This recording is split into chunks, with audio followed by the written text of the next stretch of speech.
እኛ አባት በዚህ ጠራራ ፀሐይ በአብይ ጾም እንዲህ ድንጋይ የሚጠርቡት አንድ በእኔና በእናንተ ድካም፣ ሁለተኛ በሆዳም የቤተክርስቲያን አስተዳዳሪዎች ምክንያት፣ ሶስተኛ በቤተ ክህነት እንዝላልነት ነው። እዚህ ሰንበት ተማሪዎች ትዛባችሁ እኛ ልደት ልናጅብ አይደለም የተጠራ ነው ተታለንና ተሸውደን ነው እዚህ ቦታ ላይ የተገኘ ነው ብለው እየተናገሩ ነው። አርቴታ ማረጋ ራያን ለምን አያስገባም? ራያን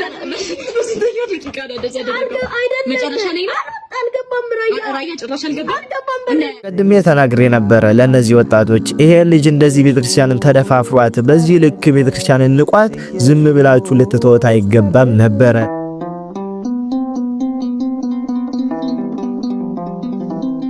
እዚህ ሰንበት ተማሪዎች ትዛባችሁ እኛ ልደት ልናጅብ አይደለም የተጠራ ነው ተታለንና ተሸውደን ነው እዚህ ቦታ ላይ የተገኘ ነው ብለው እየተናገሩ ነው። ይሄንን መረጃ ያገኙት ከዚህ ሰንበት ትምህርት ቤት ከመስራቾች ውስጥ አንዱ ከሆነና የቀድሞ አባል ከሆነው ከሰንበት ትምህርት ቤቱ አባል ነው። ይሄ ሰንበት ትምህርት ቤት የሚገኘው መሪ አያት ተብሎ በሚጠራው አካባቢ የመሪ ደብረ ታቦር ቅዱስ ሩፋኤልና አብርሃ ወአጽብሃ ቤተክርስቲያን ሲሆን የሰንበት ትምህርት ቤቱ መጠሪያ ስም ደግሞ ፍኖተ ቅዱሳን ሰንበት ትምህርት ቤት ይባላል። ሰንበት ትምህርት ቤቱ ከተመሰረተ ወደ 24 ዓመት ይጠጋዋል እና እንዴት ይሄ ጉዳይ ሊፈጠር ቻለ ብለን ስንጠይቅ ልደቱን ያዘጋጀው ወንድማችን ደብሩ ላይ የንግስ በዓል ሲኖር አንዳንድ ጉዳዮች ሲኖሩ አስቀድሞ ለሰንበት ትምህርት ቤቱ ማስታወቂያ ስራ ይሰራላቸው ነበር። አንዳንድ ነገሮችንም ያግዛቸው ነበር። በዚህ ምክንያት ከሰንበት ትምህርት ቤቱ አመራሮች ጋር ተቀራረበ። በዚህ ቅጽበት ውስጥ ግን ይሄ ልጅ አንድ ሐሳብ መጣላቸው። ልደቱ ሊከበር ሲቀድሞ ምን ብሎ ነገራቸው? የነዳያን ምገባ ፕሮግራም ስላለ እንድትገኙልን ብሎ ነገራቸው። እነርሱም ነዳያንን ለመመገብ መስሏቸው ይሄንን ጥሪ ተቀብለው ወደዛ ቦታ ተገኙ። ከዚህም በፊት እንደዚህ አይነት ፕሮግራም ሲኖር ለሰርግም ለሌሎችም ጉዳዮች ገንዘብ ይጠይቁ ነበር። አሁን ግን ለሰንበት ትምህርት ቤቱ ገቢም አልጠየቁም። ምክንያቱም ነዳያንን መመገብ ተብሎ ስለተነገራቸው ለበረከት ይሆናል ብለው በነፃ ነው የሄዱት። እዛ ቦታ ላይም ተገኝተው አልባሳቸው ለብሰው ነዳያንን ለመመገብ ባሰቡበት ቅጽበት ግን ጉዳዩ ወደ ሌላ ተቀየረ። የመጣችሁበት ምክንያት ልደት ነው ተብሎ ቆመው እንዲዘምሩ ተደረገ። ይሄ ከተፈጠረ በኋላም እንዴት ታደርገናል ብሎ ልጁን ሊጠይቁ ቢፈልጉት ያገኙት አልቻሉም። ስልክ ቢደውሉለትም ሊያናገራቸው ፍቃደኛ አልሆነም። የሰንበት ትምህርት ቤቱ አመራሮችም ነገሩ ይረጋጋና ትንሽ ቆይተን የተፈጠረው ጉዳይ ሰንበት ተማሪዎችንና ህዝበ ክርስቲያኑን ይቅርታ እንጠይቃለን፣ ምክንያቱም የተሰራው ስራ ከሥርዓተ ቤተክርስቲያን ያፈነገጠ ነውና አንድ ሰንበት ተማሪ ልደት ልክ እንዳልሆነ ያወቀ ሂዶ ልደት ሊያጅብ አይችልም ብለው ይቅርታ ሊጠይቁ ነውና ይሄንን መረጃ አግኝቼ እኔም ለእናንተ ላጋራችሁ ብዬ ነው። ስለዚህ ያን የተናገርነው ልክ ነበረ። ሰንበት ተማሪዎቹ እንደ ተቋም ሰንበት ትምህርት ቤትን ወክለው አልባስ ለብሰው እዛ ቦታ ላይ መገኘታቸው ፍጹም ስህተት ነው። እነሱም አምነውበታውን ይቅርታ ሊጠይቁ ነው። የተናገርነው ነገር በከንቱ አልቀርም፣ ፍሬ አፍርቷል ማለት ነው። ስለዚህ ከዚህም በኋላ ሌሎቻችሁም ሰንበት ተማሪዎች እንደዚህ አይነት ቦታ ላይ እንዳትገኙ፣ የሰንበት ትምህርት ቤት ተቋምንም እንዳታሰድቡ፣ ሌሎችም አባላትን እንዳታስተቹ በዚሁ መልእክት አስተላልፋለሁ። አርቴታ ማረጋ ራያን ለምን አያስገባም? ራያን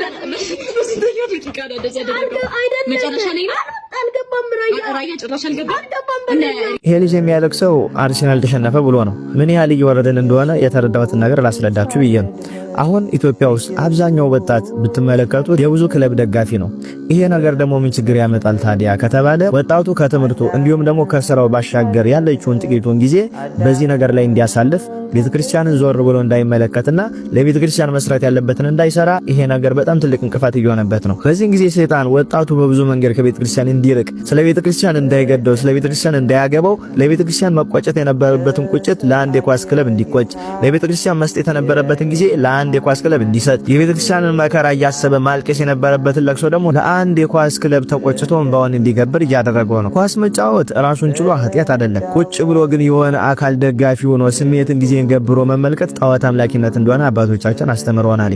አሁን ኢትዮጵያ ውስጥ ያሉት ወጣቶች በሙሉ ደረጃ ብትመለከቷቸው የሆነ ክለብ ደጋፊና ለዛ ክለብ ደግሞ አስፈላጊውን ነገር ለመገበር ዝግጁ የሆኑ ወጣቶች ናቸው ያሉት። ዞር ብለን ስንመለከት ግን ቤተክርስቲያን ውስጥ ወጣት አለ ወይ?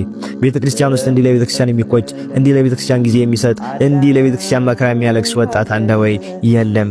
እነዚህ ወጣቶች ይሄንን ስሜታቸውን ይሄንን ጊዜያቸውን ለቤተክርስቲያን ቢሰጣት ቤተክርስቲያን ላይ ምን አይነት ለውጥ እናገኝ ይሆናል? አሁን ወጣቱ ስለ ቤተክርስቲያን አያገባም። ቤተክርስቲያን ብትቃጠል፣ ቤተክርስቲያን ብትሰደድ፣ ምዕመናን ቢገደሉ ወጥቶ የተናገረ አንድ ወጣት አለ ብላችሁ ስትጠይቁ እምብዛም ነው። የለም። ለምን ከተባለ ሰይጣን ሙሉ ለሙሉ ወጣቱ ለቤተክርስቲያን መስጠት የነበረበትን ትኩረት አንስቶ ግማሹን በሱስ፣ ግማሹን በቁማር፣ ግማሹን በኳስ፣ ግማሹን በስራ እንዲጠመድ አድርጎ አድርጎት ቤተክርስቲያንን ልጅ አልባ ያደረጋት ነው። በወጣቱ ደረጃ ይሄ ሁሉ ኳስ ደጋፊ ካለ እነዚህ ልጆች ደግሞ ነገ ይታያችሁ ይሄ ልጅ የሚያለቅሰው አንድ የኳስ ክለብ ተሸነፈ ብሎ ነው። ለዚህ ልጅ እንዲሆን ተጠያቂዎች ደግሞ ወላጆች ናቸው። በቅዱሳት መጻሕፍት እንደተመለከትነው ቅዱስ ቂርቆስን ብንመለከት ለሱ መሰረቷ ቅድስት ኢየሉጣ ነበረች። ሌሎቹንም ቅዱሳን ብንመለከታቸው በልጅ እድሜያቸው ሰማዕትነትን እንዲቀበሉ ያነሳሷቸውና ያንን ስብዕና የገነቡላቸው ወላጆች ነበሩ። በዚህን ጊዜ ያላችሁ እንዲህ አይነት ወላጆች ልታፍሩ ይገባል። ምክንያቱም ልጃችሁ ሐሳቡን ጊዜውን መገበር ያለበት ለቤተ ክርስቲያን ነበረ እንጂ ለአንድ ለማያውቀው ሕይወት ለማይሆነው ነገር ጊዜውን ገብሮ እንዲንባውን እንዲያፈስ ልታደርጉ አይገባም ነበረ። በመጽሐፍ ቅዱስ ላይ አስራት በኩራታችሁን ስጡ የተባለ በኩራት ማለት ከምታገኙት እያንዳንዱ ነገር የመጀመሪያው ነው። ልጅም እኮ በኩራት ተብሎ ለቤተ ክርስቲያን እኮ ይሰጣል። ልጄ ወይ ተማርና ቤተ ክርስቲያንን አገልግላት ብላችሁ ጊዜውን፣ ስሜቱን፣ ሐሳቡን ወደ ቤተ ክርስቲያን አድርጎ ቤተ ክርስቲያን እንዲያገለግል ማድረግ ሲጠበቅባችሁ የአንድ የኳስ ክለብ ደጋፊ ሆኖ እንዲንባውን እንዲያፈስ ልታደርጉ አይገባም ነበረ። ይሄንን ነገር የምናገረው ለዚህ ልጆች ወላጆች ብቻ አይደለም። እንደዚህ አይነት ልጅ ቤት ቁጠሩ ብዙ ነው ያለ። ስለዚህ ወላጆች ልጆቻችሁን ስታሳድጉ ለቤተ ክርስቲያን የሚያስቡ፣ ለቤተ ክርስቲያን የሚቆረቆሩ፣ ለቤተ ክርስቲያን ጊዜ የሚሰጡ፣ ሀገራቸውን የሚወዱ እንጂ አንድ የውጭን ክለብ እንዲደግፉ ማድረግ አልነበረባችሁም። ስለዚህ እንደ ሀገርም እንደ ቤተ ክርስቲያን እየወረድን ነው፣ ወጣቱን እያጣነው ነው። ለዚህ ተጠያቂዎች ደግሞ ወላጆች ናችሁ። አሁን ያሉት ወጣቶች በዚህ ልክ የኳስ አፍቃሪ ሆነው ግማሾቹ ጆሮአቸውን እየቆረጡ፣ ግማሾቹ እየተደባደቡ፣ ግማሾቹ እየተሰዳደቡበት ያለው ሁኔታ ላይ እንደዚህ አይነት ልጆች ደግሞ አድርገው እነሱን እንደሚሆኑ ስናስበው እጅግ ያሳዝናል። ስለዚህ ወላጆች ጊዜያቸውን ሐሳባቸውን ለቤተክርስቲያን እንዲሰጡ ደግፏቸው እንጂ በዚህ መልኩ እንዲሄዱ አታድርጓቸው። ቀድሜ ተናግሬ ነበረ ለነዚህ ወጣቶች ይሄ ልጅ እንደዚህ ቤተክርስቲያንን ተደፋፍሯት በዚህ ልክ ቤተክርስቲያንን ንቋት ዝም ብላችሁ ልትተውት አይገባም ነበረ። ወይ ለሕግ አካል አሳልፋችሁ መስጠት ነው። ፍትህን የሚያሰፍን የሕግ አካል ከሌለ ደግሞ ራሳችሁ ዋጋውን ልትሰጡት ይገባ ነበር ብዬ ተናግሬ ነበረ። እንደዚህ አይነቱን ጋጦጥ በዚህ መልኩ አይደለም ማናግራችሁ መልቀቅ የነበረባችሁ። በዚህ ልክ ግን ቤተክርስቲያን ላይ ቀልድቡባት በዚህ ልክ መታለፍ አልነበረበትም። ዋጋውን ማግኘት ነበረበት። ዋጋውን ደግሞ ለግግር ሲሆን ህግም ሲሆን ራሳችሁ ናችሁ መጥቶ የምትሰጡት የነበረ። አሁን ታዲያ ይሄ ልጅ ከነዛ ወጣቶች እጅ አምልጦ ምንም እንዳልደረሰበት ሲያውቅ ምን ብሎ መናገር ጀመረ? አዳም ሃይማኖት ከእስልምና ከእስልምና ሳይሆን እህል አለ ስዕል ተስሎ እንጨት ታወተ ብሎ እንጨቱን የፈጠረው አምላክ እሱን ሰላም አልክ እንጨቱን ማምለክ በቃ እሱን ነው የገባ። ኦኬ በጣም ጥሩ። ስለዚህ አንተ ባጭሩ ወደ እስልምና መጥተሃል። እስልምናን ተረድተህ ክርስትናን አውቀህ ወደ እስልምና መጥተሃል አይደለ እንዴ? እንዲህ ብሎ ቤተክርስቲያንን ዝቅ አድርጎ መናገር ጀመረ። የትላንቱ ዝምታችን ለዛሬ መናቃችን፣ የዛሬ ዝምታችን ለነገ መናቃችን መሰረት ነው። ስለዚህ የልጅ ቤተክርስቲያንን በዚህ ልክ ደፍሯት ዝምታን ስለመረጣችሁ ብቻ ቤተክርስቲያን ጣዖት ነው የምታመልከው፣ ቤተክርስቲያን ስዕል እያለች ነው ሰውን የምታታልለው እያለ በዚህ ልክ ቤተክርስቲያንንና ምዕመኗን መናገር ጀመረ።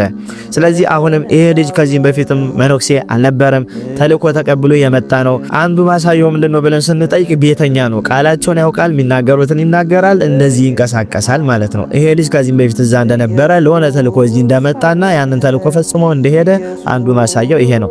ግን በዚህ ልክ ቤተክርስቲያን ላይ ቀልዶ ቤተክርስቲያንን ንቋት ዝም ብላችሁ አናግራችሁ መልቀቅ ሲሆን የሚጠበቅባችሁ የሚገባውን ዋጋ ብትሰጡት እንዲህ አፉን መልሶ ባይከፈተብን ነበረ። አሁንም እንደዚህ አይነት ንቀቶች በዝምታ ባይታለፉና አስፈላጊ እርምጃዎች እንዲወሰዱ የሚል ሐሳብ ነው ያለኝ። ያባት በዚህ ጠራራ ፀሐይ በአብይ ጾም እንዲህ ድንጋይ የሚጠርጉት አንድ በእኔና በእናንተ ድካም፣ ሁለተኛ በሆዳም የቤተ ክርስቲያን አስተዳዳሪዎች ምክንያት፣ ሶስተኛ በቤተ ክህነት እንዝላልነት ነው። ይሄ መታወቅ አለበት። በጣም የተቸገሩ ብዙ ካህናት በሀገራችን ላይ ይገኛሉ። እንደሆነ ታውቀን ስንመለከት ቤተ ክርስቲያን እንኳን ለካህናቷ ይቅርና ለምዕመኗ የሚተርፍ ብዙ ሀብት አላት።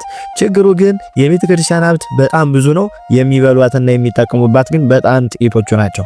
ይሄ ነገር ሊስተካከል መቻል አለበት። እነዚህ የእግዚአብሔር አገልጋዮች የእግዚአብሔር አይኖች የተባሉ ካህናት በዚህ በጠራራ ፀሐይ በአብይ ጾም እንዲህ ድንጋይ የሚፈልጡት በየቦታው የምትመለከቷቸው በማይመጠናቸው ስራ ቦታ ላይ የሚሰማሩት በእኔና በእናንተ ድካም ነው። እኔና እናንተ አስራትና በኩራት አናወጣም። ከተሰጠን ካለን ገንዘብ ላይ ከ10 1 እጅ ለእግዚአብሔር ስጡ ተብሏል። ግን እኛ ከምናገኘው ገንዘብ ከደሞዛችን ላይ ለእግዚአብሔር ብለን አስራት በኩራታችንን አናወጣም። በዚህ ምክንያት ካህናት ይቸገራሉ። እንዴት ከተባለ አሁን ባለበት ሁኔታ ቤተክርስቲያን ለካህናት ደሞዝ የምከፍለው ሙዳየ ምጽዋት እየቆጠረች ነው። እናንተ ዕለት ዕለት ከምትሰጡት ገንዘብ ላይ ነው። ግን በመጽሐፍት ደረጃ እንደዛ አልነበረም። ሙዳየ ምጽዋት የሚሰጠው ለየኔ ቢጤዎች ነው። አሁን ፍትሐ ነገሥት ባስቀመጠው ስርዓት ብንሄድ ኑሮ ቤተክርስቲያን ደጅ ላይ አንድም ደሃና የተቀመጠ የኔ ቢጤ አታገኙም ነበረ። ለምን ከተባለ ምዕመናኑ አስራት በኩራት ሲያወጡ ምዕመናን ያወጡት አስራት በኩራት ለካህናት ደሞዝ ይሆን ነበረ። ከአስራት በኩራት በተረፈ ደግሞ የምትሰጡት ምድራዊ ምጽዋት ውስጥ የምታስገቡት ገንዘብ ለካህናት ደሞዝ ሲሆን መሆን የነበረበት ለእኔ ቢጤና ለተቸገሩ ሰዎች ነበር የሚከፋፈልና የሚሰጠው። በዚህ አማካኝነት ከምዕመናን ከሚገኘው አስራት በኩራት የካህናት ደሞዝ ይሆናል። ከምድራዊ ምጽዋቱ የሚቆጠረው ገንዘብ ደግሞ ለነዳያን ይሆን ነበር። ይሄ ነገር ካህናት እንዳይቸገሩ የኔ ቢጤዎች እንዳይኖሩ ያደርግ ነበር። አሁን ግን እኛ ምዕመናን አስራት በኩራታችንን አናወጣም፣ የካህናት ደሞዝም አይሆንም። ሁለተኛው ነገር ደግሞ ምድራዊ ምጽዋቱ ለኔ ቢጤ ይሰጥ የነበረው ለካህናት ደሞዝ እየገባ ነው። ይሄ ነገር መስተካከል መቻል ነበረበት አለበትም። እንዲሁም የቤተ ክርስቲያን ሀብት ብዙ ነው። ቤተ ክርስቲያን በሚሊዮን የሚቆጠሩ ብዙ ምዕመናን አላት። ያ ማለት ደግሞ በዛ ልክ የሚቆጠር ገንዘብ ልታገኝ ትችላለች ማለት ነው። ይሄንን ከምዕመናን የሚመጣውን ገንዘብ የሚወስዱትና የሚከራመቱት ግን ጥቂት ሰዎች ናቸው። ይሄ ነገር ደግሞ ምን ችግር አመጣ? እንደዚህ ካህናቱ እንዲቸገሩ፣ ሰው ከሌላቸው ገንዘብ ከሌላቸው የትኛውም ደብር ላይ እንዳይቀጠሩ ይሆናል ማለት ነው። አሁን ብዙ ካህናት ብዙ ዲያቆናት ተቸግረው ነው ያሉት። ለምን ከተባለ ሄደው ለመቀጠርና ዲያቆኑ ነው ለመቀደስ እንኳን ጉቦ ይጠየቃሉ ማለት ነው። የምትሰጠው ጉቦ የለም ማለት ደግሞ ገብታ አትቀድስም፣ ደሞዝ አታገኝም ማለት ነው። ስለዚህ ይሄ ስርዓት መስተካከል መቻል አለበት። ምዕመናን ይሄንን ስርዓት ማስቆም መቻል አለብን። ሁሉም በየስርዓቱ እንዲሄድ እኛ የድርሻችንን መወጣት መቻል አለብን። እንደ እውነታውን እንነጋገር ቢባል የቤተ ክርስቲያንን ሀብት ጥቂቶቹ ባይቀራመቱት ኖሮ ቤተ ክርስቲያን ራሷን የቻለ ፋብሪካ የሥራ ቦታ ከፍታ ምዕመኖቿ ገብተው እዛ ውስጥ እንዲሰሩ እያደረገች ከምዕመኑ ደግሞ አስራት በኩራት እየተቀበለች ካህናቷን ማስተዳደር ምዕመኖቿን ደግሞ በስራ መደገፍ አያቅታትም ነበረ። ስለዚህ በቤተ ክርስቲያን አስተዳዳሪነት ላይ ያላችሁ በቤተ ክህነት ውስጥ ተሰግስጋችሁ የምትገኙ አመራሮች ሁላችሁ ለምዕመናን ማሰብ እንኳን በቂታችሁ እሺ ለካህናቱ ለማሰብ ሞክሩ። ቢያንስ የምትጠይቁትን ጉቦ ትታችሁ ካህናት የተማሩበት ቦታ ላይ ገብተው እንዲያገለግሉ የሚቻላችሁ ለማድረግ ሞክሩ። ከዚህ አንድ ደረጃ ደግሞ ከፍ ማለት ከተፈለገ ቤተክርስቲያን በመታገኘው ገንዘብ የሥራ ዕድል እያመቻቻችሁ ካህናቱ እንዲሰሩበት ምዕመናኑ እንዲጠቀሙበትና አስራት በኩራት እያወጡ ቤተክርስቲያን እንዲደግፉ ለማድረግ ሞክሩ እንጂ የቤተክርስቲያን ሙሉ ሀብት ብቻችሁን እየተቃራመታችሁ ካህናት በእናንተ ምክንያት እንዲህ ድንጋይ እየጠረቡ በአብይ ጾም ፀሐይ ላይ እንዲውሉ ማድረግ አልነበረባችሁም ማለት ነው። ይህንንም ምዕመናን እንዲሰራበት በያላችሁበት አካባቢ ጥቆማ እንዲሰጡ ነው ይህንን ቪዲዮ የምሰራው። ይቆያል።